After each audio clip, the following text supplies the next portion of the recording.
झाडानं मुळं सोडली की झाड पडतं, तसं शरद पवार यांचं बोट सोडलं की नेता पडतो.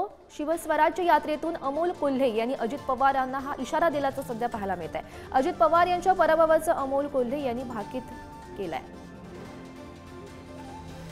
गोष्ट ध्यानात ठेवा, कोणावर किती बी प्रेम केलं असलं ना, झाड किती बी उंच असलं, झाड किती बी डेरेदार असलं, तरी जर झाडानं मुळं सोडली तर झाड पडतंय. आणि नेत्यानं पवार साहेबाचं बोट सोडलं तर नेता पडतोय. याला दुसरं काय म्हणायचं नाही. आणि ज्यांनी स्वार्थासाठी असा निर्णय घेण्याचा प्रयत्न केला असेल, काल परवाच राज्याच्या उपमुख्यमंत्र्यांचं एक स्टेटमेंट आलं.